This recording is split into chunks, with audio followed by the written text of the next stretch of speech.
Good afternoon, everyone. First of all, my name is Andriopoulos. As I said, I'm the IT manager of Heidmar. Today we're going to be talking about the inherent risks of AI. So, as everybody knows, AI is already here. We've been using it for personal tasks on our everyday lives, from composing email to actually making more meaningful decisions and going about our daily business. However, this presentation is not about the dangers of using AI or autonomous AI. Is, if you want, a cautionary tale on what depending on AI will entail. Currently, we're going with AI in maritime operations. So slowly but steadily, we're increasing the amount of AI-based decisions for technical operations. We're increasing the amount for fueling and every other aspect, and that's the good side of it. We're also using AI for real-time cybersecurity. That means that AI can analyze what's happening, find that something abnormal is going on, and be proactive and not depend on having someone to actually figure out what's going on in order to fix it. That's great. On the counter side, AI is also being used by the bad guys, obviously, trying to figure out ways to attack the system. And none of these are the things that I want to focus on today. As I said, I want to focus on the inherent risks. What risks are there involved with just having an AI accessing your stuff? And the first and foremost is hallucinations. Anybody who has used AI on data that they know of has encountered this at some point. This is the case when AI actually generates data instead of simply interpreting the data it has available.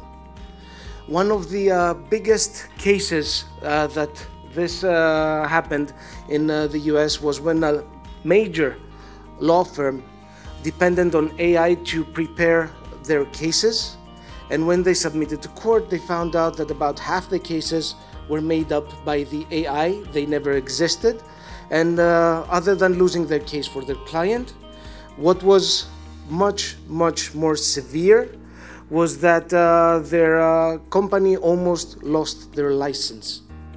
So it is critical that whenever you ask an AI something, somebody needs to be aware of whether that data can be real, whether the data is actually something that can be used. The only ways to mitigate hallucinations is obviously to better train your AI, so invest more into the training of AI, and keep a human in the loop. So a human needs still, anyway, because we haven't found a meaningful way to mitigate hallucinations automatically. Somebody needs to be the last filter before the actual AI result is used. The second and much more severe issue is the unwanted data disclosures that can happen by the AI.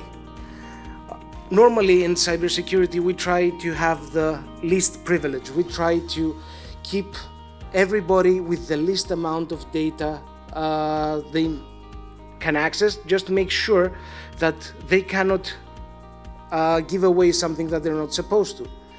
AI is a bit different in the sense that normally we throw everything at it and try to ask it to find patterns. We don't go with a specific question to the AI. We throw everything but the sink at it and try to make sense of it. So the issues that we have here is that AI still can be tricked.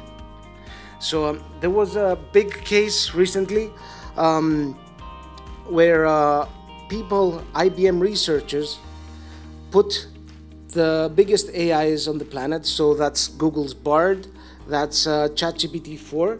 They actually made them think that we're in a game and effectively caused both GPTs to behave as if they were infected by a virus. they spread misinformation, they spread things that they did know and acknowledge were false to users other than those asking them.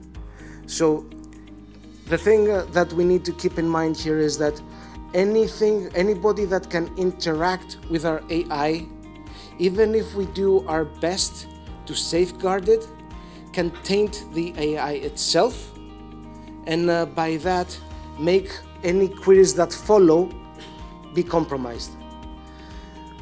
In addition to that, other than simply infecting, if you will, the AI, even if you put safeguards and instruct the AIs specifically to not disclose specific data, people can trick them using things that have been described as mind tricks. One good case for that was when people managed to get access to proprietary drug recipes that were explicitly, the AI was explicitly prohibited from sharing, just by telling them things like, don't tell me, but describe.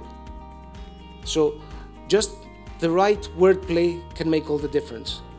And the final and most severe of these is when people, the users that are asking and interacting with AI, don't understand that the AI sometimes does not hold things for itself. It ingests in order to train and then makes available.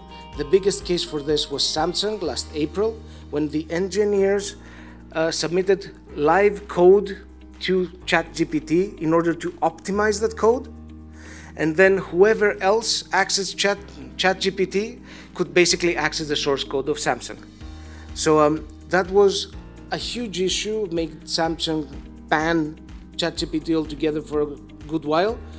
The point is, you need to train your users in what can be shared with ChatGPT, what must never be shared with GPTs or AIs in general, and your IT needs to be aware that nothing that is ingested into an AI can be 100% sure will not be again given to somebody else.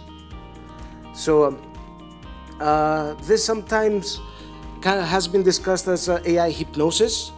So accessing the raw data under the model and bypassing the security controls. And the only ways to mitigate such things is basically not give the AI the data. If it doesn't have it, it cannot share it, which sometimes defeats the purpose. And the other thing is something called adversarial training, which is basically the developers need to train the AI in understanding when it is under attack. This is still something that is very hard to do because the attack vectors are basically limited by human imagination, and there's vast amounts of that out there. And third, and one very much emerging issue is copyright. So in order to train an AI and make it useful, it needs to ingest millions, if not billions, passages of text in order to gain an understanding, and then it needs to ingest more and more technical data in order to be able to make something that is useful out of it. The thing is that everybody currently is depending on pre-trained models. So you get a model that has been pre-trained so that you don't start from scratch and have to ingest everything, but you don't know what that model was trained on. And currently there are so many lawsuits about websites that are claiming that GPTs have ingested their articles unlawfully. There have been so many lawsuits about songs, about any type of content that an AI has ingested. The problem is that if you do access data from an AI that is under a lawsuit, you can be dragged into that lawsuit, which is a huge issue. Unfortunately, there are no good ways to prevent that other than when you're getting an AI from a vendor, you have an indemnification clause, which means basically that the vendor is responsible for the copyright issues and leaves you out of it. There is no good way to prevent this since AIs depend on ingestion.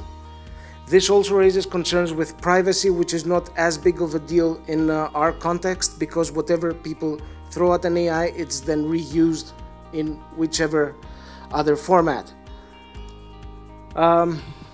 This is basically all the big flags that I wanted to raise in this context. I hope that most of you were aware of all the issues. Thank you very much for your time.